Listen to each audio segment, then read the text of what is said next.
अस्सलामु अलैकुम to all of you, hope you all are doing good. आज की इस वीडियो में हम एनालिसिस करेंगे आज के इंग्लिश पेपर का सेकेंड सेम बैच 2023 सेशन जुलाई अगस्त 2024। आज का जो इंग्लिश लैंग्वेज का पेपर था तो उसका हम एनालिसिस करेंगे इस वीडियो में। ये 2 घंटे का पेपर था, मैक्सिमम मार्क्स इसमें 75 थे एंड मिनिमम मार्क्स आपको 27 चाहिए थे पास होने के लिए। सबसे पहले सेक्शन ए की अगर हम बात करें, very short answer type questions का ये सेक्शन था। इसमें से हर एक जो क्वेश्चन है वो आपको 20 वर्ड्स में खत्म करना था। हर एक क्वेश्चन के 1.5 मार्क्स थे, जो कि टोटल में 12 होते हैं क्योंकि 8 इसमें क्वेश्चंस थे। क्वेश्चन नंबर 1 में जो पहला पार्ट है उसकी बात अगर करें वो क्या है, इन the poem the road not taken what do the road signify. जो पोएम है द रोड नॉट टेकन, उसमें जो रोड्स हैं तो वो क्या सिग्निफाई करते हैं, वो चॉइसेस या पाथ्स को सिग्निफाई करते हैं जो कि एक इंसान को अपनी जिंदगी में लेने पड़ते हैं। ठीक है, उसके बाद जो सेकंड पार्ट है इसका, in the poem night of the scorpion evil one refers to. जो पोएम है नाइट ऑफ द स्कॉर्पियन, उसमें जो इविल वन बोला गया है तो वो किसको रेफर कर रहा है। बेसिकली जो पोएट है वो यहाँ पे जो स्कॉर्पियन है तो उसको रेफर कर रहा है, तो इसका आंसर जो है वो स्कॉर्पियन है। ओके, उसके बाद जो थर्ड आपका पार्ट है, what's that, why does the child lag behind while they are on the way to the fair. तो जो बच्चा है वो क्यों पीछे रह जाता है, वो पीछे इसलिए रह जाता है क्योंकि उसका जो मन है वो मचल जाता है या वो डिस्ट्रैक्ट होता है बहुत सारी चीज़ों से, जैसे कि जो टॉयज़ हैं, जो सवारियां हैं राउंड अबाउट या जो गारलैंड्स वगैरह है, तो इन चीज़ों से वो डिस्ट्रैक्ट होता है एंड वो ऑफन पीछे रह जाता है अपने पेरेंट्स से। ठीक है, तो इतनी चीज़ें काफ़ी थी। उसके बाद जो फोर्थ पार्ट है वो क्या है, in the loaded dog who executed plans among the trio. जो लोडेड डॉग स्टोरी है उसमें जो प्लान्स है उनको कौन एग्जीक्यूट करता है। बेसिकली जो डेव हैं वो प्लान्स जो हैं मतलब उनका आइडिया देता था, बट जो एंडी है वो उन प्लान्स को एग्जीक्यूट करता था। ठीक है, तो इसका आंसर था एंडी जो है वो प्लान्स को एग्जीक्यूट करता था। उसके बाद जो पार्ट वी है, Why does the poet think that the second road has a better claim? Better claim मतलब कि better option क्यों था सेकेंड रोड। ठीक है, वो इसलिए क्योंकि जो पॉइंट है वो वहां पे बोलता है कि जो सेकेंड रोड है उस पे ज्यादा लोग नहीं चले हैं क्योंकि वो ग्रेसी है। इसका मतलब ये है कि वो एक यूनिक रोड था, तो इसलिए उसने बोला कि ये एक बेटर ऑप्शन है। ठीक है, उसके बाद जो सिक्स्थ पार्ट है वो क्या है, व्हाट्स अ पैराग्राफ। जो पैराग्राफ है वो क्या है, वो ग्रुप ऑफ सेंटेंसेस होता है जिसमें कि एक सिंगल टॉपिक के बारे में बात की जाए। तो इसमें क्या होता है कि जो पहला इसमें सेंटेंस है तो उसमें क्या होता है कि जो मेन आइडिया है उसके बारे में बात की जाती है, उसके बाद जो बाकी सेंटेंसेस हैं तो उनमें उसी मेन जो आइडिया है उसके बारे में बात की जाती है। तो इसमें ये चीज़ आपको लिखनी थी। एंड उसके बाद जो सेवेंथ पार्ट है, what's that, what is a phrasal verb. जो फ्रेजल वर्ब है उसका क्या मतलब होता है। देखो जो फ्रेजल वर्ब है बेसिकली कॉम्बिनेशन होता है वर्ड्स का। एक तो इसमें वर्ब होता है एंड वर्ब के बाद या तो प्रीपोजिशन होता है या एडवर्ब होता है या दोनों होते हैं।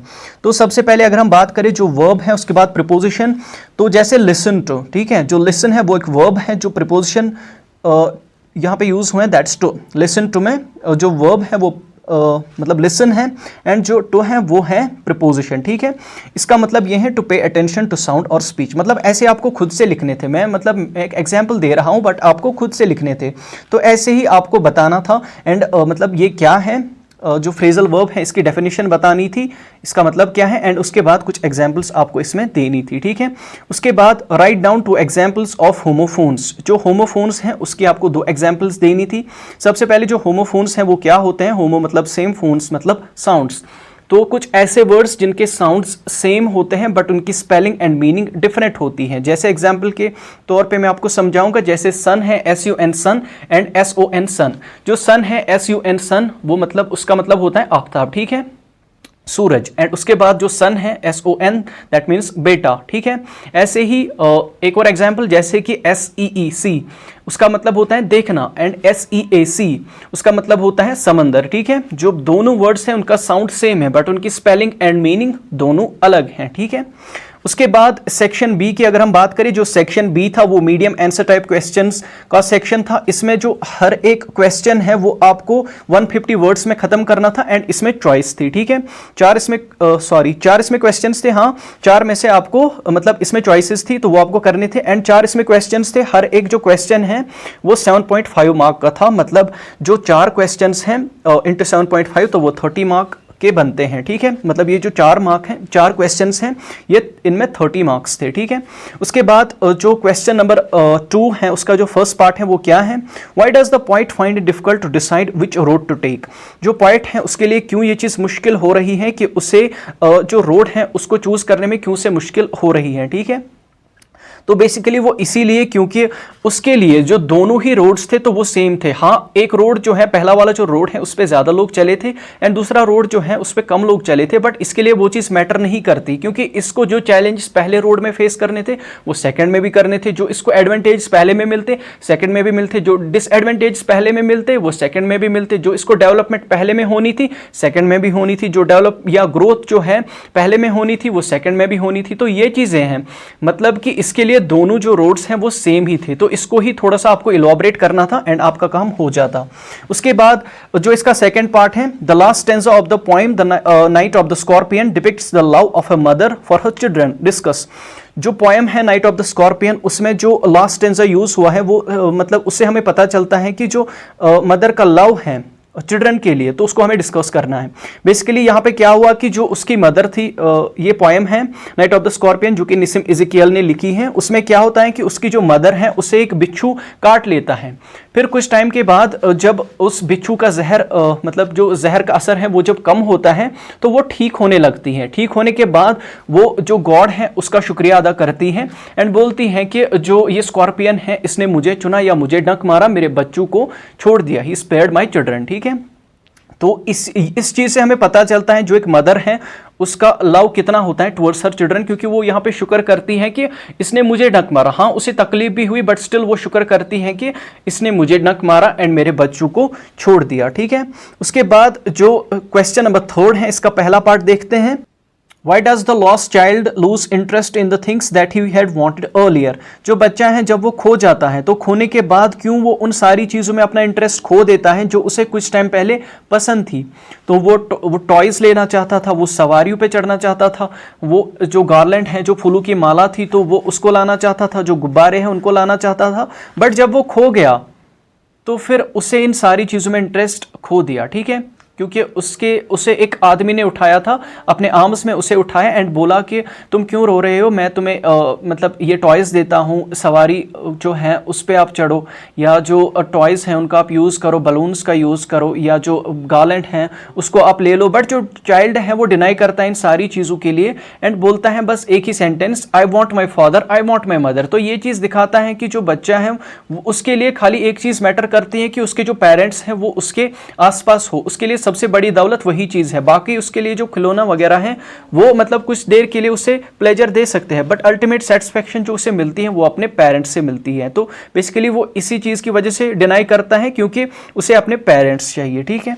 उसके बाद जो इसका सेकंड पार्ट है, write the character sketch of child's father. जो चाइल्ड का फादर है उसका करेक्टर स्केच, तो वो लविंग एंड केयरिंग है, ठीक है। तो ये चीज़ है। उसके बाद वो प्रोटेक्टिव है, वो अपने बच्चे को प्रोटेक्ट करना चाहता है, वो उसका हाथ हमेशा मतलब पकड़ता है, वो अलग बात है, लास्ट में फिर वो उसे खो जाता है, बट वो मतलब प्रोटेक्टिव है। उसके बाद वो लविंग है, केयरिंग है, वो इस चीज़ की वजह से कि मतलब डिस्पाइट उसके पास उतने पैसे नहीं हैं कि वो अपनी चाइल्ड की सारी डिज़ायर्स को पूरा कर सकता है, लेकिन स्टिल वो अपनी फैमिली को इस फेयर में ले जाता है, इस मेले में ले जाता है उनको एंजॉय करवाने के लिए। तो ये दिखाता है कि वो लविंग थे, केयरिंग थे। उसके साथ साथ वो ऑथोरेटिव भी थे कि मतलब वो मतलब उसकी अथॉरिटी चलती थी। जैसे कि जो बच्चा है वो मतलब बहुत सारी चीज़ों के लिए डिमांड करता है, बट जो मतलब पेरेंट है उसका जो फादर है वो डिनाई करता है उन चीज़ों के लिए, या डिनाई भी नहीं करता बट हाँ उसकी बात भी नहीं सुनता। And at the same time जो फादर है उसका वो पेशेंट है, उसमें बहुत ज़्यादा सब्र है। वो इस चीज़ से देखते हैं जो बच्चा है वो कॉन्स्टेंटली उससे मतलब बहुत सारी चीज़ों के लिए बोलता है कि मुझे ये चाहिए, मुझे वो चाहिए, बट जो पेरेंट है मतलब वो तो उसकी बात नहीं सुनता। आई मीन वो मतलब एंग्री उससे नहीं होता, वो उससे गुस्सा नहीं होता, बट वो उसकी बात नहीं सुनता। तो ये चीज़ें थी, ऑथोरेटिव था, प्रोटेक्टिव था, लविंग एंड केयरिंग था एंड पेशेंट था। तो ये चीज़ें आप इसमें लिखनी थी। उसके बाद आगे बढ़ेंगे। उसके बाद जो क्वेश्चन नंबर 4 है वो क्या है, उसका पहला पार्ट क्या है, write the meaning of the following phrasal verbs and use them in sentences. ये जो आपको नीचे फ्रेजल वर्ब्स दिए गए हैं इनका मीनिंग आपको लिखना था एंड उसके साथ साथ इनको सेंटेंसेस में यूज करना था। सबसे पहले जो है what's that, under the weather. Under the weather होने का मतलब क्या है, फीलिंग अनवेल। तो कोई अगर बीमार होगा तो उसे बोलते हैं he is under the weather, तो ऐसे आपको फिर इसको सेंटेंसेस में यूज करना था। देन आपका जो सेकंड पार्ट क्या है इसका, beat around the bush. Beat around the bush का मतलब होता है अवॉइडिंग द मेन पॉइंट, मतलब बात को टालना, ठीक है, मेन पॉइंट में ना आके बात को टालना, ठीक है। उसके बाद फिर इसको सेंटेंस में यूज करना था। देन थर्ड जो पार्ट है वो क्या है, spill the beans. Spill the beans का मतलब है टू रिवील अ सीक्रेट, मतलब किसी चीज पर से पर्दा हटाना। उसके बाद जो फोर्थ पार्ट है वो क्या है, out of the blue. Out of the blue का मतलब होता है अनएक्सपेक्टेडली, मतलब जो कि इंसान ने एक्सपेक्ट नहीं करा होता। उसके बाद जो फिफ्थ पार्ट है वो क्या है, be over the moon. Be over the moon का मतलब होता है एक्सट्रीमली हैप्पी, बहुत ज़्यादा खुश होना। एंड उसके बाद फिर आपको इन्हें सेंटेंसेस में यूज़ करना था। उसके बाद इसका जो और पार्ट है वो क्या है, right a paragraph on climate change. जो क्लाइमेट चेंज है उसके ऊपर आपको एक पैराग्राफ लिखना था। क्लाइमेट चेंज में सबसे इंपॉर्टेंट चीज़ अगर आप मेंशन करते तो वो ये चीज़ थी कि जो आप एवरेज राइज इन टेम्परेचर देखते हो, या इवन कश्मीर में भी इतना ज़्यादा जो टेम्परेचर है वो इतना ज़्यादा मतलब हाई है, तो ये बेसिकली इसी क्लाइमेट चेंज या ग्लोबल वार्मिंग की वजह से हो रहा है, ठीक है। तो इसमें ये चीज़ें मेंशन करनी थी। उसके बाद जो क्वेश्चन नंबर 5 है वो क्या है, क्वेश्चन नंबर 5 जो है वो ये है कि आपको 4 होमोफोनियस पेयर्स ऑफ वर्ड्स बताने थे एंड उसके साथ साथ उनकी मीनिंग्स बतानी थी एंड उनको सेंटेंसेस में यूज़ करना था। जैसे कि मैं आपको यहाँ पे बता देता हूँ, जैसे कि एक पेयर है सी एंड सी, जिसकी एग्जाम्पल मैंने पहले भी दी। एक सी का मतलब होता है समंदर, दूसरे सी का मतलब होता है देखना, ठीक है। फिर इनको सेंटेंसेस में यूज करना था। उसके बाद सेकंड जो पेयर है वो क्या है, सन सन, जिसकी एग्जांपल भी मैंने पहले दी थी। सन का मतलब होता है आफताब एंड जो सन है उसका मतलब होता है बेटा। ये जो दोनों वर्ड्स हैं इनके जो साउंड्स हैं वो सेम है बट इनकी मीनिंग एंड स्पेलिंग अलग है एक दूसरे से। उसके बाद जो पेयर है, पेयर PAIR, पेयर का मतलब होता है दो चीजें, ठीक है, टू थिंग्स। एंड जो पेयर है वो एक फ्रूट भी है, कौशर पर टांग छिवाना। तो उसके बाद जो फोर्थ मतलब आपको लिखना था, या मतलब अपने हिसाब से आप लिखते, आप बेयर लिख सकते थे, बेयर एक बालू, दूसरा बेयर जो है बर्दाश्त करना। तो एक और भी आप लिख सकते थे, जैसे डियर है, डियर मतलब हिरन एंड डियर मतलब प्यारा, तो ये चीज़ें आप इसमें लिख सकते थे। एंड उसके बाद जो इसका और पार्ट है वो क्या है, substitute the following meanings sentences with single words. तो नीचे कुछ मीनिंग्स या सेंटेंसेस दिए गए हैं, तो इनको आपको सिंगल वर्ड से रिप्लेस करना था। सबसे पहले जो है वो क्या दिया है, इम्पॉसिबल टू फॉरगेट और रिमूव। किसी चीज़ को भुला पाना या रिमूव करना इम्पॉसिबल हो तो उसे कहते हैं इंडेलेबल। उसके बाद जो सेकंड इसका पार्ट है, वन हु स्टडीज इंसेक्ट्स, जो कि इंसेक्ट्स के बारे में, कीड़े मकोड़ों के बारे में पढ़े, उसको कहते हैं एंटोमोलॉजिस्ट। उसके बाद जो इसका सी पार्ट है, one who believes nothing has any value, तो एक इंसान जो कि बिलीव रखता है कि किसी चीज को कोई वैल्यू नहीं है, ठीक है, तो वो है, उसको कहते हैं निहिलिस्ट। उसके बाद जो डी पार्ट है इसका वो क्या है, one who believes that God does not exist, तो एक ऐसा इंसान जो कि बिलीफ रखता हो कि जो गॉड है वो एग्जिस्ट नहीं करता, उसे एथीस्ट कहते हैं। और उसके बाद जो लास्ट है वो क्या है, one who does a thing for pleasure not as a profession, कोई इंसान एक काम करे इस चीज़ की वजह से उसे खुशी मिलती है, नॉट एज अ प्रोफेशन, कि मतलब वो एज अ प्रोफेशन उस काम को नहीं करता, तो उसे कहते हैं अमचोर, ठीक है। तो ये था सेक्शन बी। उसके बाद जो सेक्शन सी है, अगर हम उसकी बात करें, उसमें थे लॉन्ग आंसर टाइप क्वेश्चंस। इसमें आपको 4 क्वेश्चंस दिए थे एंड 4 में से खाली आपको 2 क्वेश्चंस करने थे। एंड ये जो क्वेश्चंस हैं 400 वर्ड्स में आपको मुकम्मल करना था। हर एक जो क्वेश्चन है, आई मीन 2 क्वेश्चंस आपको करने थे। एक क्वेश्चन जो है उसके मार्क्स थे 16.5, तो 16.5 उसके मार्क्स थे, तो कुल मिला के 2 क्वेश्चंस के मार्क्स बनते हैं 33। तो सबसे पहले जो क्वेश्चन है वो क्या है, how does the poet describe the 2 roads in the road not taken. जो पोएट है वो कैसे डिस्क्राइब करता है 2 रोड्स को in the poem the road not taken. तो जो पोएट है वो डिस्क्राइब करता है इन 2 रोड्स को कि ये जो 2 रोड्स थे ये डाइवर्ज हो रहे थे। एक जो रोड है उस पर कम ग्रेस थी, मतलब कि उस पर लोग फ्रीक्वेंटली चलते थे, एंड जो दूसरा रोड था वो बहुत ग्रेसी था, मतलब कि उस पर कम लोग चलते थे। ये जो 2 रोड्स हैं ये सिंबलाइज करते हैं कि जो ज़िंदगी है उसमें आपको डिसीजंस लेने पड़ते हैं एंड आपको नहीं पता कि जो आप डिसीजन लोगे उसके कॉन्सिक्वेंसेस क्या होंगे, उसके आउटकम्स क्या होंगे, बट स्टिल आपको डिसीजन मेकिंग करनी पड़ती है, आपको चॉइसेस करनी पड़ती हैं। यहाँ पे जो पॉइंट है वो भी एक यूनिक चॉइस करता है। यहाँ पे वो ऐसा रोड चुनता है, ये ऐसा पाथ चुनता है जिसपे कम लोग चले हो, ठीक है, मतलब कि वो एक यूनिक डिसीजन अपनी लाइफ में लेता है, जो उसे दिल कहता है वो वैसा ही डिसीजन लेता है, ठीक है। तो इसमें ये चीज़ें आपको लिखनी थी। एंड ये भी आप लिख सकते थे कि मतलब हमें नहीं पता होता कि जो ये डिसीजन है ये हमें कहाँ पे ले जाएगा। एंड जो बोथ जो डिसीजंस होते हैं या पॉइंट जो है वो बोलता है कि जो मेरे लिए बोथ जो डिसीजंस हैं या जो बोथ पाथ्स हैं, तो मुझे नहीं पता कि मतलब आगे क्या होगा इनमें, बट इतना मुझे पता है कि मुझे एक रोड में जो दिक्कतें मतलब फेस करनी पड़ेगी, जो चैलेंज मुझे फेस करने पड़ेंगे दूसरे में भी फेस करने पड़ेंगे, जो एडवांटेज या डिसएडवांटेज मुझे एक रोड में फेस करनी पड़ेगी दूसरे में भी करनी पड़ेगी, जो चैलेंज मुझे एक रोड में फेस करनी पड़ेगी दूसरे में भी करनी पड़ेगी, जो ग्रोथ या डेवलपमेंट मुझे एक में होगी दूसरे में भी होगी, एंड ओवरऑल जो भी डिसीजन में चूज करूंगा तो मैं रिग्रेट नहीं करूंगा कि मैंने ये क्यों चूज करा। एंड लास्ट में वो बोलता भी है कि मैंने जो दूसरा रोड चूज करा जो कि कम ग्रेसी था, जो कि ग्रेसी था, मतलब जिस पे कम लोग चले थे, तो वो बताता है कि मुझे कोई रिग्रेट नहीं है कि मैंने ये रोड चूज किया, क्योंकि आज मेरी जिंदगी में जो इतना डिफरेंस आया या मैं जो आज हूं वो इसी बदौलत हूं क्योंकि मैंने एक यूनिक डिसीजन उस टाइम पे चूज किया था। So this was all about question number 6। उसके बाद क्वेश्चन नंबर 7 जो है वो क्या है, how does Mulk Raj Anand bring out the rural flavour through the story the lost child. जो मुल्कराज आनंद है कैसे वो स्टोरी द लॉस्ट चाइल्ड से रूरल फ्लेवर या रूरल जो चीज़ें हैं उनको ब्रिंग आउट करता है। जो स्टोरी है द लॉस्ट चाइल्ड, जो आनंद है मुल्कराज आनंद जो है वो बहुत अच्छे से रूरल लाइफ को यहाँ पे पोर्ट्रे करता है थ्रू अ डिस्क्रिप्शन, मतलब एक डिटेल डिस्क्रिप्शन वो देता है कि जो विलेज फेयर हैं, जो गांव में मेले लगते हैं वो कैसे थे, एंड ट्रेडिशनली मतलब जो फेस्टिवल्स वगैरह हैं पुराने बहुत पुराने टाइम से ये चीज़ें चलते आ रही थी, ये फेस्टिवल्स वगैरह लगते थे एंड ये जो मेले हैं वो लगते थे, तो वो चीज़ें हम देखते हैं इसमें। एंड मतलब इनका डिस्क्रिप्शन एंड जो गाँव वालों की जो ज़िंदगी होती है, मतलब सिंपल डिज़ायर्स होती है इनकी मेले में जाना एंड वहाँ पे कुछ चीज़ों को एक्सपीरियंस करना, तो इनसे ही ये अपना जो पेट है वो भरते हैं। इनको हाई फाई ज़िंदगी नहीं चाहिए, जो डिज़ायर्स हैं इनकी वो बहुत बड़ी नहीं है। स्टोरी में हम देखते हैं जो गांव की जो ज़िंदगी है वो बहुत इनोसेंट होती है, गांव के लोग बहुत भोले होते हैं एंड उनकी सिंपल ज़िंदगी होती है।